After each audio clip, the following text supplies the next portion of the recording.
श्रीमद् भागवत प्रथम स्कंद 16वें अध्याय से पाठ कर रहे थे और इसमें हमने देखा किस प्रकार महाराज परीक्षित राजा बन चुके हैं। पांडव अभी हिमालय की तरफ जा करके अपना शरीर छोड़ चुके हैं और अब आगे किस प्रकार घटना होगी कि कली के साथ परीक्षित की भेंट हुई है। उन्होंने देखा कि किस प्रकार एक शूद्र प्रवृत्ति का व्यक्ति राजवेश पहन करके एक गाय और बैल को मार रहा है। अब इसके आगे पढ़ते हैं। शुद्रायुषाम निर्नामंगा मर्त्यानामृतमिच्छताम इहोपुहोत भगवान मृत्यु समित्र कर्मणि। तृप्ति माता जी पढ़िए। हरे कृष्ण प्रभु जी, दंडवत प्रणाम। हे शुद्ध गोस्वामी, मनुष्य में से कुछ ऐसे हैं जो मृत्यु से मुक्ति पाने के और शाश्वत जीवन प्राप्त करने के इच्छुक होते हैं। वे मृत्यु के नियंत्रण जमराज बुलाकर बात किए जाने की क्रिया से बच जाता है। हरे कृष्ण प्रभु जी। तो ये किस संदर्भ में बोला जा रहा है कि सूत गोस्वामी जब सुना रहे थे परीक्षित महाराज के बारे में, तो स्वामी हमको थोड़ा बताइए कि ये व्यक्ति कौन था, कैसे क्या क्या घटना हुई, कैसे परीक्षित महाराज इसको शरण दिए, कैसे इसको दंड दिए। और उन्होंने एक बात साथ में जोड़ दी थी, आपको याद होगा कि अगर ये कृष्ण संबंधित हो तो हमको सुनाना। और पिछला श्लोक हमने देखा था कि किस प्रकार भगवान के भक्त भगवान के चरणों से निकलता हुआ शहद पीने के अभ्यस्त रहते हैं, तो वो लोग किसी प्रकार के प्रजल्प में अपना समय व्यर्थ नहीं बिताते हैं।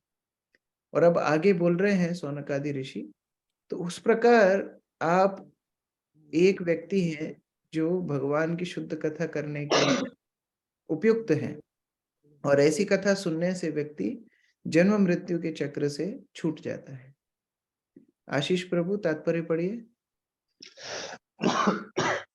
हरे कृष्ण प्रभु जी, दंडवत प्रणाम। जैसे जैसे जीव निम्नतर पशु जीवन से उच्चतर मनुष्य जीवन में विकसित होकर धीरे धीरे उच्चतर बुद्धि प्राप्त करता है, त्यों तो वह मृत्यु के पास से मुक्त होने के लिए उत्सुक रहता है।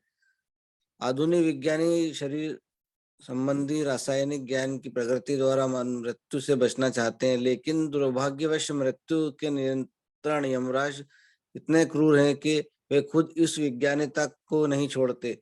जो वैज्ञानिक ज्ञान की प्रगति से मृत्यु रोकने का सिद्धांत प्रस्तुत करता है, वह खुद यमराज के बुलाने पर मृत्यु का शिकार बन जाता है। मृत्यु रोकने की बात तो कोसों दूर रही, कोई जीवन की लघु अवधि के क्षण के एक अंश पर भी नहीं बढ़ा सकता। यदि यमराज की क्रूर वध क्रिया को रोकने की कोई आशा है तो वह है कि उन्हें बुलाकर भगवान के पवित्र नाम का श्रवण तथा कीर्तन कराया जाए। यमराज भगवान के परम भक्त हैं और उन्हें उन शुद्ध भक्तों द्वारा कीर्तनों तथा यज्ञों में आमंत्रित किया जाना अच्छा लगता है, जो भगवान की भक्ति में निरंतर लगे रहते हैं। इस तरह शौनक आदि ऋषियों, प्रभु जी स्क्रॉल कीजिए, ने नैमिषारण्य में संपन्न हो रहे यज्ञ में यमराज को सम्मिलित करने के लिए आमंत्रित किया। यह इन लोगों के लिए अच्छा हुआ जो मरना नहीं चाहते थे। हरे कृष्ण प्रभु जी। तो कोई भी व्यक्ति भौतिक संसार में मरना नहीं चाहता है, और चाहे हम विज्ञान की दृष्टि से देखें, चाहे हम दवाई इत्यादि जितने भी पैथी चल रहे हैं, एलोपैथी, होम्योपैथी, जो भी देखें, उन सब का प्रयास यही रहता है कि कैसे हम मृत्यु को ज्यादा से ज्यादा टाल सके। लेकिन एकमात्र मृत्यु पर विजय प्राप्त करने का तरीका है भगवान के नाम, कथा इत्यादि का गुणगान करना। तो उस प्रकार सौनकादि ऋषि प्रार्थना कर रहे हैं कि आप हमको भगवान की कथा सुनाइए आगे, और उसका गुणगान कर रहे हैं। न कश्चिन म्रियते तावद यावद अस्ताहि हन्तका एतदर्थं हि भगवान आहुता परमश्रिभा अहो निलोके पियेत पियेत हरि लीलामृतम वचः। सुमन माता जी, गौतम प्रभु आप पढ़िए। हरे कृष्ण प्रभु जी प्रणाम। जब तक सबकी मृत्यु के कारण यमराज यहाँ पर उपस्थित है, तब तक किसी के मृत्यु नहीं होगी। ईश्वर ने मृत्यु के नियंत्रक यमराज को आमंत्रित किया है, जो श्री भगवान के प्रतिनिधि है। उनकी पकड़ में आने वाले समस्त जीवों को श्री भगवान की दिव्य लीलाओं की इस वार्ता के रूप में मृत्यु रहित अमृत का श्रवण करने का लाभ उठाना चाहिए। हरे कृष्ण।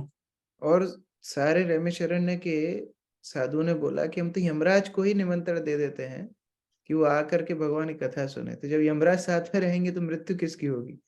तो उस प्रकार यमराज को भी भगवान की कथा सुनने में आनंद आता है। हमने पहले भी देखा था विदुर के रूप में यमराज आए, किस प्रकार भक्ति की, और भगवान के शुद्ध भक्त यमराज हैं। यहाँ पर उसका ही एक बात बताई जा रही है। सुमन माता जी पढ़िए तात्पर्य।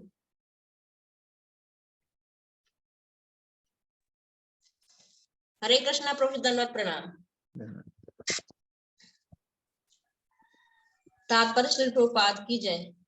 प्रत्येक मनुष्य चाहता है कि उसकी मृत्यु ना हो, किंतु वह यह नहीं जानता कि मृत्यु से छुटकारा कैसे पाया जाए।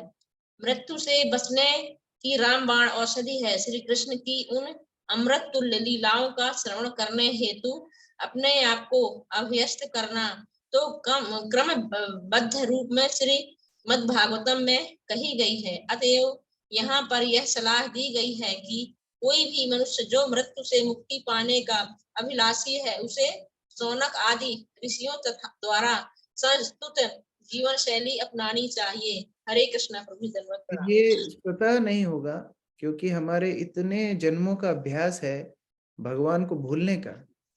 तो भगवान को स्मरण करना, भगवान की कथा सुनना, ये इतना सरल नहीं होगा, इसके लिए अभ्यास करना पड़ेगा। तो शौनक आदि ऋषि उसी अभ्यास में लगे हुए हैं कि वो अपने आप को उस जीवन शैली में ढालना चाहते हैं कि वो भगवान का सतत स्मरण, चिंतन, श्रवण, कीर्तन कर सके।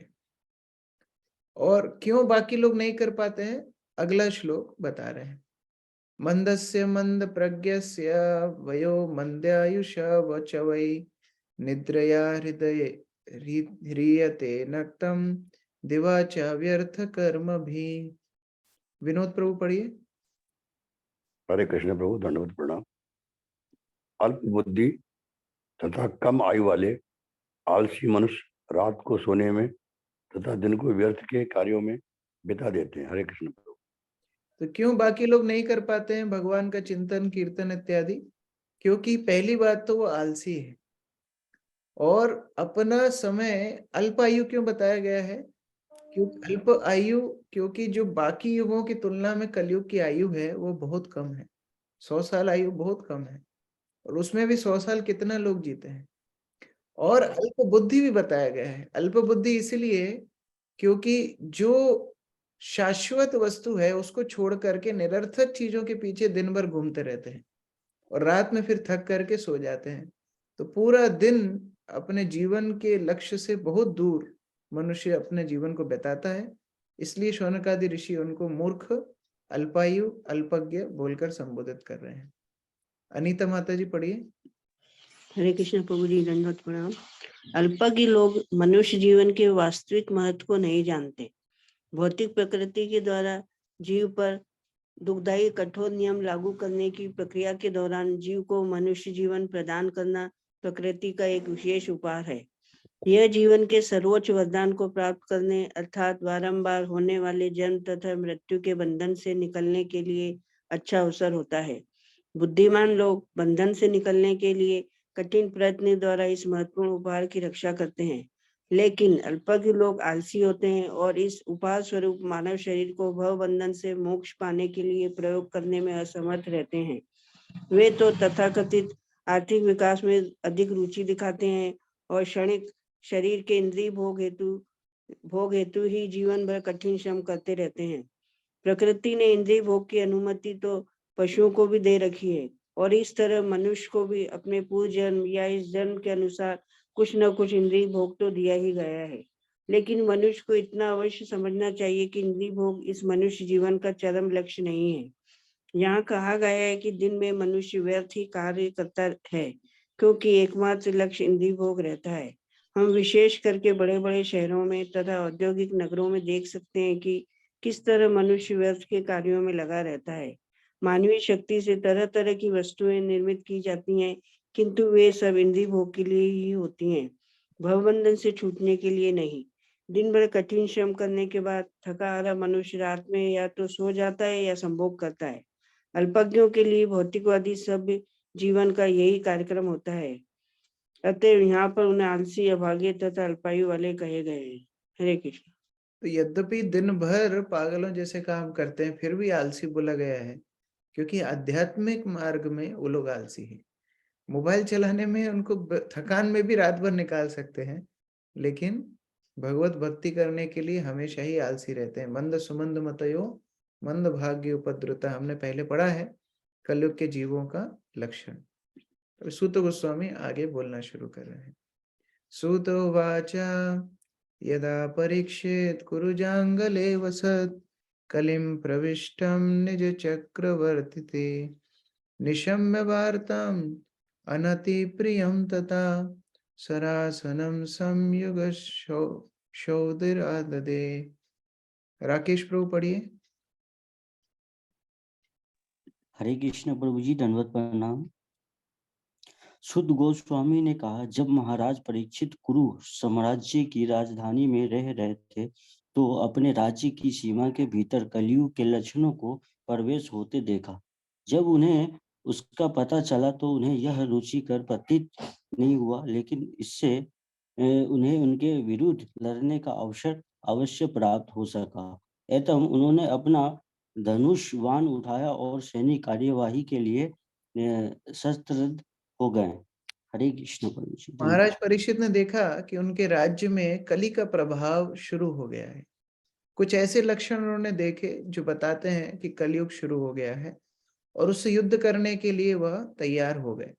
अब ये क्या लक्षण है, प्रभुपाद तात्पर्य में बता रहे हैं। अजय प्रभु पढ़िए। हरे कृष्णा प्रभु जी, धन्यवाद प्रणाम। महाराज परीक्षित का राज्य प्रशासन इतना चुस्त था कि वे अपनी राजधानी में शांति पूर्वक रह रहे थे, लेकिन उन्हें समाचार मिल गया कि कलयुग के लक्षण उनकी राज्य सीमा में प्रवेश पा चुके हैं और उन्हें यह समाचार अच्छा नहीं लगा। कलयुग के लक्षण क्या है? ये इस प्रकार है। पहला, स्त्रियों के साथ अवैध संबंध। दूसरा, मांस भक्षण की लत। तीसरा, मादक द्रव्य सेवन, नशा। तथा चौथा, द्रुत क्रीड़ा में रुचि। कलयुग का शाब्दिक अर्थ कलह का युग और मानव समाज में उपयुक्त चारों लक्षण सभी प्रकार के कलह के मुख्य कारण होते हैं। महाराज परीक्षित ने सुना कि उनके राज्य के कुछ मनुष्य पूर्व में ही उन लक्षणों के ग्रास हो चुके हैं, अतएव वे चाह रहे थे कि अशांति के ऐसे कारणों के विरुद्ध अविलंब कदम उठाया जाए। इसका अर्थ यह हुआ कि कम से कम महाराज परीक्षित के राज्य काल तक जनजीवन में ऐसे लक्षण व्यावहारिक रूप से अज्ञात थे, और जो ही उनका थोड़ा पता चला जो ही वे उन्हें समूल नष्ट कर देना चाहते थे। यह समाचार उन्हें रुचिकर नहीं लगा, लेकिन एक दृष्टि से महाराज परीक्षित को युद्ध करने का यह अवसर मिल रहा था। यद्यपि छोटे छोटे राज्यों से लड़ने की आवश्यकता न थी, क्योंकि वे सभी शांति पूर्वक उनके अधीन थे, लेकिन कलयुग के दुष्टों ने उन्हें अवसर प्रदान किया कि वे अपनी शूरता का प्रदर्शन कर सके। सच्चा क्षत्रिय युद्ध का अवसर पाते ही प्रफुल्लित होता है। जिस प्रकार खेल के मैच का अवसर उपस्थित होने पर खिलाड़ी उत्सुक हो उठता है। यह कोई तर्क नहीं है कि कलयुग में ऐसे लक्षण पूर्व निर्धारित होते हैं।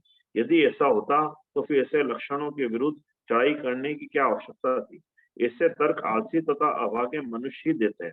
वर्षा ऋतु में वर्षा अवश्य भावी है, फिर भी मनुष्य अपनी सुरक्षा के लिए सावधानी बरतते हैं। इसी प्रकार कलयुग में सामाजिक जीवन में उपयुक्त लक्षणों का प्रविष्ट होना अवश्यम भावी है, लेकिन यह राज्य का कर्तव्य है कि नागरिकों को कलयुग के प्रतिनिधियों के संपर्क से बचाए। महाराज परीक्षित कली के लक्षणों में शामिल होने वाले दुष्टों को दंडित करना चाह रहे थे। इस प्रकार धर्मात्मा एवं निर्दोष नागरिक को बचाना चाहते थे। राजा का धर्म है वह ऐसी सुरक्षा प्रदान करे और यह ठीक ही था कि महाराज परीक्षित लड़ने हेतु तैयार हो गए। हरे कृष्ण प्रभु। तो कली के 4 मुख्य लक्षण जो हैं द्यूत कीड़ा, मांसाहार, नशा और अवैध संबंध, यह 4 वस्तुएं जब तक रहेंगी तब तक कली का प्रभाव चलेगा। महाराज परीक्षित तैयार हुए इन चारों को अपने समाज से बाहर निकालने के लिए, और इसीलिए प्रभुपाद ने जब इस्कॉन की जब संस्थापना की थी उस समय पर ये 4 नियमों को बहुत बल दिया, क्योंकि ये 4 नियमों का पालन करने से कली हमें स्पर्श नहीं कर सकता है। और जब कली स्पर्श करेगा तो क्या होगा? कलह और दंभ होगा, लोगों के अंदर मिथ्याचार होगा, कलह होगा, आपसी मनमुटाव होंगे। तो इन सब से बचने के लिए 4 नियमों का पालन करना बहुत आवश्यक है। स्वलंकृतं श्याम तुरंग योजितं रथं मृगेन्द्र ध्वजमाश्रिता पुरात् वृथो रथाश्व द्विपपत्तियुक्तया स्वसेनया दिग्विजया निर्गता। अरविंद प्रभु पढ़िए। ओके, पायल माता जी। हरे कृष्ण प्रभु जी। ठीक है। महाराज परीक्षित काले घोड़ों द्वारा खींचे जाने वाले रथ पर सवार हो गए। उनकी ध्वजा पर सिंह का चिन्ह अंकित था। इस प्रकार सुसज्जित होकर तथा सारथियों, अश्वारोहियों, हाथियों तथा पैदल सैनिकों से घिरे हुए उन्होंने सभी दिशाएं जीतने के लिए राजधानी से प्रस्थान किया। हरे कृष्ण। तो अभी कली को ढूंढने के लिए परीक्षित महाराज अपने सैन्य बल के साथ चल चुके हैं कि किस प्रकार कली को ढूंढ करके वो ध्वस्त करेंगे और अपने राज्य को कली से मुक्त करेंगे। संजय प्रभु तात्पर्य पढ़िए। हरे कृष्ण प्रभु जी, दंडवत प्रणाम। महाराज परीक्षित अपने पितामह अर्जुन से इस बात में भिन्न थे कि उनके रथ को खींचने वाले घोड़े श्वेत रंग के न होकर काले रंग के थे। उनकी ध्वजा का चिन्ह सिंह था, जबकि उनके पितामह की ध्वजा पर हनुमान जी चिन्हित थे। महाराज परीक्षित जैसा राजसी जुलूस जिसमें सुसज्जित रथ, घोड़े, हाथी, पैदल सिपाही तथा बैंड थे, नेत्रों को अत्यंत सुहावने लगने वाला था, लेकिन साथ ही ऐसी सभ्यता का प्रतीक है जो लड़ाई के मैदान में भी सौंदर्य परख था। हरे कृष्ण। आगे परीक्षित महाराज चलते हुए पीछे पीछे उनकी सेना साथ में तैयार होकर के चल गई है युद्ध करने के लिए, और अभी अलग अलग राज्यों में, अलग अलग स्थानों में जा रहे हैं। भद्रमालम च भारतम चोत्तरम कुरुन किम पुरुषादीनि वर्षाणि विजित्य जागरे बलिम। सविता माता जी पढ़िए। हरे कृष्ण प्रभु जी, दंडवत प्रणाम। तब महाराज परीक्षित ने पृथ्वी लोक के समस्त भागों, भद्रश्व, केतुमाल, भारत, कुरुजांगल का उत्तरी भाग, किम पुरुष इत्यादि को जीत लिया और उनके शासकों से भेंटें वसूल की। तो अभी अलग अलग स्थानों में परीक्षित महाराज गए हैं, और ये जो नाम दिए जा रहे हैं ये अलग अलग वर्ष हैं। जैसे कि मैं थोड़ा सा शॉर्ट में आप लोगों को बता रहा हूँ, और तो जिससे जो प्रभुपाद तात्पर्य में बता रहे हैं वो समझना थोड़ा आसान होगा। मेरी स्क्रीन दिख रही है? जी प्रभु जी, दिख रही है। ये कमल का फूल दिख रहा है? जी प्रभु जी। हाँ, दिख रहा प्रभु जी, दिख रहा। इस कमल के फूल को भूमंडल बोला जाता है। भूमंडल एक कमल के पुष्प समान है, और भूमंडल के मध्य में जम्बू द्वीप है। ये जम्बू द्वीप के मध्य में सुमेरु पर्वत है। सुमेरु पर्वत के आसपास इलावृत वर्ष है। तो ये पूरे जम्बू द्वीप को 9 भागों में बांटा गया है। ये थोड़ा इस तरह से दिखता है, बीच में सुमेरु पर्वत और 9 भाग अलग अलग पर्वतों से इनका विभाजन किया गया है। आप देख सकते हैं यहाँ पर कुछ लाइंस हैं सीधी सीधी, तो इनसे इसका विभाजित हुआ है। ऊपर से देखने पे इस तरह दिखता है। तो ये मध्य में 3 आपको वर्ष दिख रहे हैं, बीच वाला इलाव्रत, उसके लेफ्ट साइड केतुमाल, उसके राइट साइड भद्रश्रवा, ऊपर रम्यका, फिर हिरण्यमय, कुरु, नीचे हरिवर्ष, किम पुरुष वर्ष और सबसे नीचे भारतवर्ष। तो ये सारे अलग अलग वर्ष हैं। तो जब हम संकल्प करते हैं, आपने सुना होगा जम्बू द्वीपे भारतवर्षे, तो जम्बू द्वीप में 9 वर्ष हैं। वर्ष मतलब होता है जमीन का टुकड़ा। यहाँ पर वर्ष मतलब साल नहीं, वर्ष मतलब जमीन का टुकड़ा। तो ये पूरे जम्बू द्वीप को 9 भागों में बांटा महाराज प्रियव्रत ने, और उसके बाद इसका सबसे दक्षिणी भाग भारतवर्ष कहलाता है। इसको हम बहुत डीप में पढ़ेंगे 5वें स्कंद में, और उसके लिए बहुत आपका सावधानी से अटेंशन भी लगेगा। उस समय पे कॉम्प्लिकेटेड सब्जेक्ट है, तो उस टाइम हम डिटेल में पढ़ेंगे। प्रभुपाद अभी संक्षिप्त में तात्पर्य में बता रहे हैं कि किस प्रकार इन सब अलग अलग वर्षों का महत्व है। तो बसंत प्रभु पढ़िए, इंग्लिश में। हरे कृष्णा। तात्पर्य: भद्राक्ष, यह मेरा पर्वत के निकट का, यह मेरू पर्वत के निकट का द्वीप है, और यह गंधमादन पर्वत के खारे पानी के समुद्र तक फैला हुआ है। महाभारत भीष्म पर्व 7.14 to 18 में इस द्वीप का वर्णन है। संजय ने धृतराष्ट्र को इसका वर्णन सुनाया था। महाराज युधिष्ठिर ने भी इस द्वीप को जीता था, और यह प्रांत उनके राज्य की सीमा के भीतर आ गया था। महाराज परीक्षित को पहले ही अपने पितामह द्वारा शासित सारे देशों का सम्राट घोषित किया गया था, लेकिन उन्हें उस समय अपनी श्रेष्ठता स्थापित करनी थी जब वे ऐसे राज्यों से भेंट लेने के लिए राजधानी से बाहर निकले थे। केतुमाल, यह पृथ्वी लोक 7 समुद्रों द्वारा 7 द्वीपों में विभक्त है, और जम्बू द्वीप नामक केंद्रीय द्वीप 9 वर्षों में अर्थात 9 भागों में 8 विशाल पर्वतों द्वारा विभाजित किया जाता है। इनमें से भारतवर्ष भी एक है, और केतुमाल को भी उपर्युक्त वर्षों में एक बताया गया है। ऐसा कहा जाता है कि केतुमाल वर्ष की स्त्रियां अत्यंत सुंदर होती है। इस वर्ष अर्थात भूभाग को अर्जुन ने भी जीता था। इस भूभाग का वर्णन महाभारत सभा पर्व 28.6 में उपलब्ध है। ऐसा कहा जाता है कि विश्व का यह भाग मेरू पर्वत के पश्चिम में स्थित है, और इस प्रांत के निवासी 10,000 वर्षों तक जीवित रहते थे। भीष्म पर्व 6.31। इस भाग के मनुष्य सुनहरे रंग के होते हैं, और स्त्रियां स्वर्ग की अप्सराओं के समान होती हैं। यहाँ के निवासी सभी प्रकार के रोगों तथा शोकों से मुक्त होते हैं।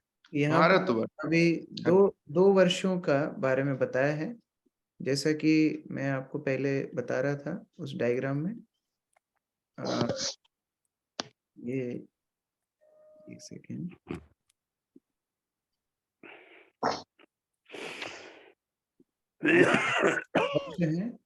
आप मध्य में देख सकते हैं इलाव्रत वर्ष। इलाव्रत वर्ष में भगवान शिव रहते हैं, वो अकेले ही पुरुष वहां पर हैं, बाकी सब स्त्रियां हैं। और इसके बारे में भी हम नवम स्कंद में पढ़ेंगे, कैसे एक राजा इस इलाव्रत वर्ष में प्रवेश कर जाता है, स्त्री बन जाता है। इसके ठीक राइट साइड में दाएं हाथ पे एक तरफ देखिए, ये भद्रश्रवा है, जो पहले बार बताया प्रभुपाद ने। भद्रश्रवा, यहाँ पर हयग्रीव भगवान रहते हैं, और यहाँ पर सारे जो भद्रश्रवा के रेसिडेंट्स हैं, रहने वाले हैं, वो सब भद्रश्रवा के हयग्रीव भगवान की प्रार्थना करते हैं। और ठीक उसके बाईं ओर केतुमाल वर्ष है, जो अभी प्रभुपाद बता रहे हैं, जहाँ के पुरुष स्त्रियां बहुत सुंदर होते हैं। वहां पर भगवान श्री ऋषिकेश रहते हैं। ऋषिकेश मतलब जो सारी इंद्रियों के स्वामी हैं, साक्षात कामदेव के रूप में भगवान यहाँ केतुमाल में रहते हैं। तो वहाँ के जो निवासी हैं बड़े ही सुंदर हैं, और भगवान को कामदेव के रूप में पूजा करते हैं। तो उस प्रकार ये 2 वर्षों के बारे में बताया है। आगे पढ़िए पायल माता जी, भारतवर्ष। हरे कृष्णा प्रभु जी दंडवत प्रणाम। भारतवर्ष संसार का यह भाग भी जम्बू द्वीप के 9 वर्षों में से एक है। भारतवर्ष का वर्णन महाभारत भीष्म पर्व अध्याय 1:10 में हुआ है। जम्बू द्वीप के मध्य इलाव्रत वर्ष है और इलाव्रत के दक्षिण में हरिवर्ष है। इस वर्ष का वर्णन महाभारत में संभा पर्व में 28.78 में इस प्रकार दिया गया है। तो जी आगे। हाँ, तो इधर भारतवर्ष के बारे में बताया। भारतवर्ष तो आप जानते ही हैं, लोग जहाँ रहते हैं वह स्थान भारतवर्ष कहलाता है। और उसके बाद जम्बूद्वीप के मध्य में इलाव्रत वर्ष, जिसमें मैंने बताया भगवान शिव रहते हैं, जहाँ सुमेरु पर्वत भी है। तो ये सब गणना बताई गई है। सागरिका माता जी आगे पढ़िए। यहाँ पर उल्लेख है। हरे कृष्ण प्रभु जी दंडवत प्रणाम। कौन सा श्लोक? जहाँ हाँ, यहाँ पर उल्लेख है कि इन दोनों वर्षों की स्त्रियां सुंदर होती हैं और उनमें से कुछ तो अप्सराओं के तुल्य होती हैं। उत्तर कुरु वैदिक भूगोल के अनुसार जम्बू द्वीप का उत्तरी भाग उत्तर कुरु वर्ष कहलाता है। यह 3 ओर से नमकीन पानी के समुद्र से घिरा है और हिरण्यमय वर्ष से श्रृंगवान पर्वत द्वारा विभाजित होता है। किम पुरुष वर्ष बताया जाता है कि यह वर्ष महान हिमालय पर्वत के उत्तर में स्थित है, जो लंबाई और ऊंचाई में 80,000 मील है और चौड़ाई में 16,000 मील है। विश्व के इन भागों को भी अर्जुन ने जीता था। सभा पर्व 28.12। किम पुरुष लोग दक्ष की पुत्री की संतानें जब महाराज युधिष्ठिर ने अश्वमेध यज्ञ किया था, तो इन देशों के निवासी भी उस उत्सव में भाग लेने आए थे और उन्होंने सम्राट का यशगान किया था। विश्व के इस भाग को किम पुरुष या वर्ष या कभी कभी हिमवती हिमालय के प्रांत कहा जाता है कि श्री सुखदेव गोस्वामी इस हिमालय प्रांत में पैदा हुए थे और वे हिमालय देशों को पार करके भारतवर्ष आए थे। दूसरे शब्दों में महाराज परीक्षित ने संपूर्ण विश्व जीत लिया था। उन्होंने सभी महाद्वीपों की सभी दिशाओं के समस्त सागरों से सटे हुए भाग अर्थात पूर्वी, पश्चिमी, उत्तरी और दक्षिणी भागों को जीत लिया था। हरे कृष्ण प्रभु जी दंडवत। यहाँ पर ऐसा ही वर्णन है भूमंडल के 7 वर्ष, और केवल भारतवर्ष ही नहीं वरन परीक्षित महाराज का राज्य इन सभी वर्षों में फैला हुआ था। सभी जगह पर ये भ्रमण कर रहे थे और कली को ढूंढ करके वहां पर उसको वध करना चाहते थे। उस उद्देश्य से महाराज परीक्षित निकल चुके हैं। हम लोग आगे कल से पाठ करेंगे। हरे कृष्ण। किसी का कोई प्रश्न है? Any question? हरे कृष्ण प्रभु जी। हाँ बताइए। ये प्रभु जी जो ये आया था इनके ये काले घोड़े का इनका काला घोड़ा का क्या प्रयोजन था? वो सिंह का वो जो कई लोगों को सफेद पसंद होता है, कई को काला पसंद होता है। अर्जुन के घोड़े सफेद थे, इनके काले हैं।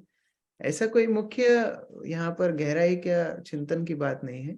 उनके घोड़े से उनकी पहचान होती थी। पहले जब बड़े बड़े राजा महाराजा होते थे तो उनका घोड़ा, उनकी ध्वजा, उनका रथ ये अलग अलग प्रकार से होते थे। तो दूर से देखने पे उनका चिन्ह समझ में आ जाता था कि अच्छा यह ध्वजा है या घोड़ा है तो महाराज परीक्षित आ रहे होंगे। तो उस प्रकार पहचान होती थी। हरे कृष्ण। प्रमोदानंद प्रभु जी।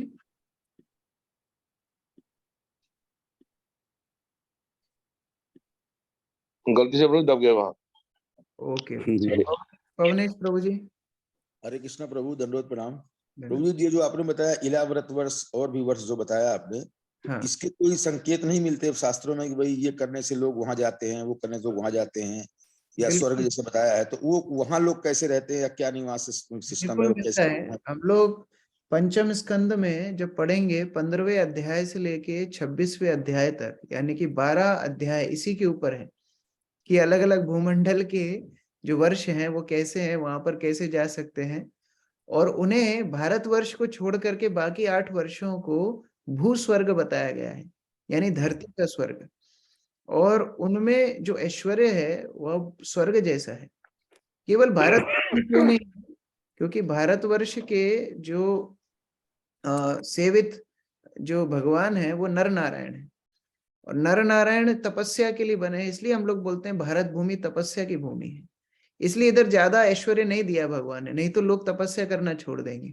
तभी धीरे धीरे वैसे भी छोड़ ही रहे हैं, लेकिन मुख्य उद्देश्य भारत का यही था कि लोग तपस्या करें, भगवत भक्ति करें, भगवत धाम जाएं।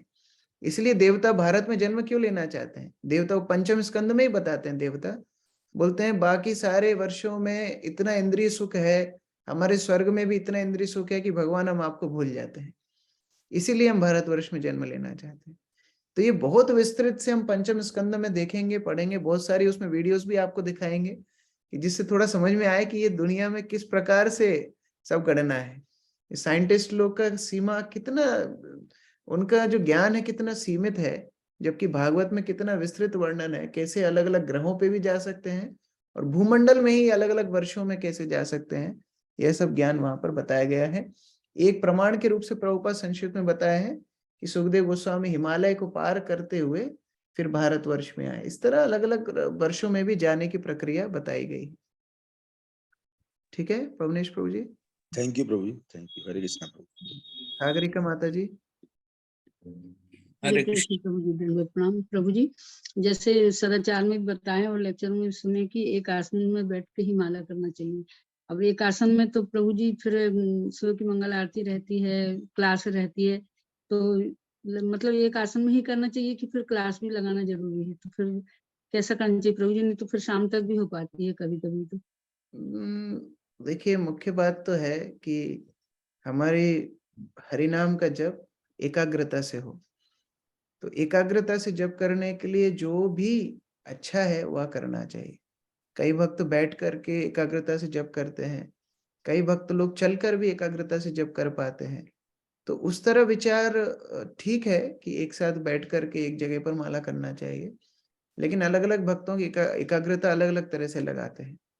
तो उसमें जैसा व्यक्ति को ज्यादा सहज हो उस तरह हरिनाम करना चाहिए।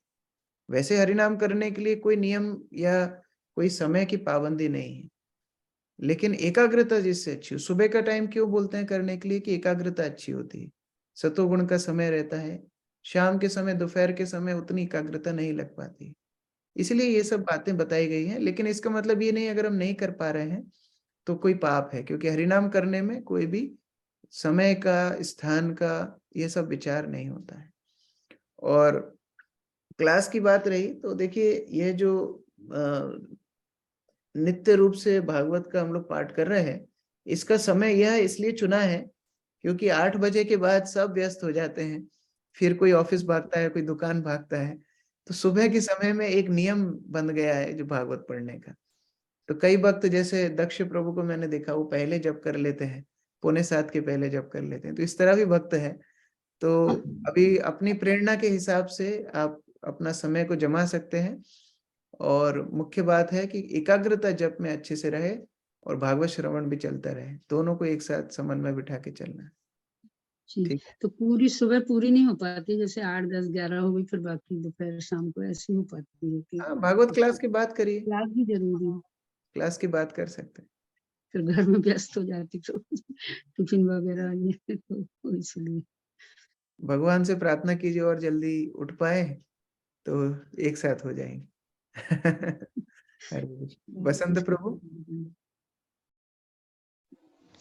हरे कृष्णा प्रभु जी, धन्यवाद प्रणाम प्रभु जी।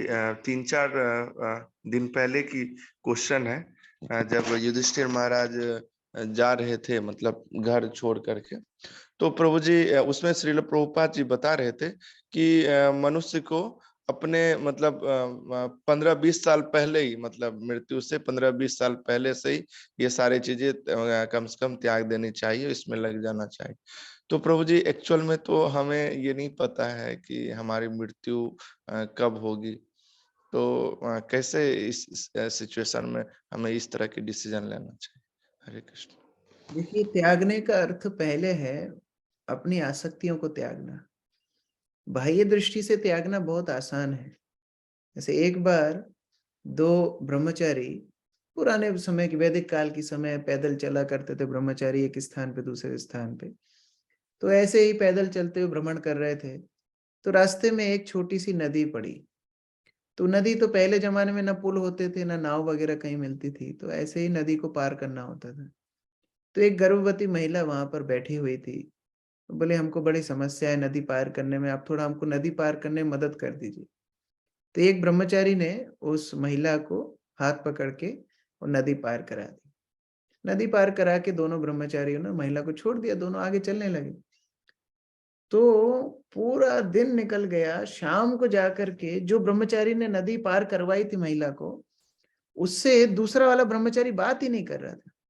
तो शाम को जाकर के उसने पूछा, भाई क्या बात है, आप मुझसे बात क्यों नहीं कर रहे हैं? बोले आपने सुबह वो महिला को आपने हाथ पकड़ के और नदी पार कराई, ये तो सही बात नहीं है। तो बोले हाँ, मैंने तो गलती की कि उनका हाथ पकड़ के मैंने नदी पार कराई, लेकिन आपने और भी बड़ी गलती की कि आप सुबह से रात तक आपके मन में उसको पकड़े हुए हैं। तो बाह्य दृष्टि से छोड़ना यह तो ठीक है ही, लेकिन पहले मानसिक रूप से अनासक्त होना चाहिए। तो श्रील प्रभुपाद ने हमको वह शिक्षा पहले दी है कि घर में रहते हुए जिम्मेदारियां करते हुए पहले कृष्ण चेतना को वृद्धि कीजिए, फिर बाद में वो मौका भी आएगा तब फिर उस तरह वानप्रस्थ ले सकते हैं। लेकिन अभी जो स्थिति है, कृष्ण चेतना में वृद्धि घर में रहते हुए हमारा हरिनाम, भागवत श्रवण, भक्तों का संग, भक्तों की सेवा, प्रचार कार्य, मदद, इन सब चीजों में हम कितना तत्पर हैं। नहीं तो फिर बाह्य रूप से छोड़ने के बाद भी इंद्रिय तृप्ति करेंगे। प्रभुपाद अपने भजन में लिखते हैं, संन्यास लेने के बाद फिर क्या, रोटी और चना खोजने के लिए हमारी वहां चेतना चली जाएगी, कहाँ रोटी मिलेगी, कहाँ सब्जी मिलेगी। तो उस तरह हमारी चेतना को पहले अनासक्त करना है, फिर बाह्य दृष्टि से भी भगवान हमें व्यवस्था करेंगे, उसमें अभी समय है। लेकिन अभी जो हमारे हाथ में है वह हमारी चेतना को हम कैसे कृष्ण भावनामय कर सके। ठीक है जी जी, थैंक यू सो मच प्रभु जी। हरे कृष्ण। विनोद प्रभु। हरे कृष्ण प्रभु जी, दंडवत प्रणाम। प्रभु जी, कभी कभी क्या है, राम भक्त और वैष्णव आपस में ये दोनों करते हैं कि भगवान शंकर जी समाधि में किसका चिंतन करते हैं। कुछ लोग कहते हैं प्रभु जी भगवान राम का चिंतन करते हैं, कुछ लोग कहते हैं प्रभु जी भगवान विष्णु का चिंतन करते हैं। तो सही तथ्य क्या है प्रभु जी? देखिए, भगवान शिव स्वयं माता पार्वती को बोलते हैं कि वो भगवान राम का नाम नित्य रूप से लेते हैं, तो स्वयं बताते हैं। और भागवत में भगवान शिव को संकर्षण का भक्त बताया गया है। संकर्षण आगे हम लोग देखेंगे अध्यायों में। संकर्षण कौन है? भगवान के विस्तार है। संकर्षण वसुदेव, संकर्षण, प्रद्युम्न, अनिरुद्ध। तो संकर्षण की पूजा करते हैं, संकर्षण को बहुत सुंदर प्रार्थनाएं भी करते हैं इलाव्रत वर्ष में। तो ये सब वर्णन भागवत में है। तो ये द्वंद इसलिए करते हैं क्योंकि शास्त्र नहीं पढ़ते हैं। शास्त्र जब नहीं पढ़ेंगे तो द्वंद करेंगे, लेकिन जब शास्त्र पढ़ेंगे तो बहुत सटीक रूप से उधर बताया गया है। और उस तरह भगवान राम, भगवान संकर्षण, भगवान कृष्ण में उस तरह अंतर नहीं है। ये अंतर क्यों करते हैं लोग? क्योंकि उनके बीच का संबंध नहीं जानते। तो भगवान श्री कृष्ण के प्रकाश ही सारे अवतार हैं, तो उसमें द्वंद्व रखने की कोई बात ही नहीं है। लेकिन उस तरह उनकी भावना है शास्त्रों का पढ़ने के अभाव से। ठीक है जी प्रभु, धन्यवाद। इलापति प्रभु। हरे कृष्णा प्रभु जी, दंडवत प्रणाम। प्रभु जी, अभी अभी आपने उसमें डायग्राम में भी बताया और उसमें इलाव्रत में शिव जी रहते हैं। और तो वो जी जैसे कि इलापति जो नाम है वो शिव जी का है या कृष्ण का है? इलापति शिवजी को भी बोलते हैं कि इलाव्रत में शिवजी मुख्यतः रहते हैं, इसलिए इलापति। लेकिन इलापति का एक और मतलब भी है, भगवान श्री कृष्ण जो सारे ज्ञान के पति यानी ज्ञानेश्वर हैं, इसलिए कृष्ण का नाम भी इलापति है। तो दोनों रूप से भगवान शिव का भी नाम इलापति है। इलाव्रत वर्ष में जो मुख्य रहते हैं इलापति, इसलिए उनको बोला जाता है। और इलापति कृष्ण का भी नाम है, क्योंकि इला ज्ञान को भी बोलते हैं। इलापति मतलब ज्ञानेश्वर, ज्ञान जो समग्र ज्ञान के धारक हैं, वह भगवान श्री कृष्ण इलापति भी बोलते हैं। तो इस तरह दोनों नाम इलापति के मतलब है। ठीक है, हरे कृष्णा। प्रभुपाद की जय, समवेत भक्तवृंद की जय, ग्रंथराज की जय।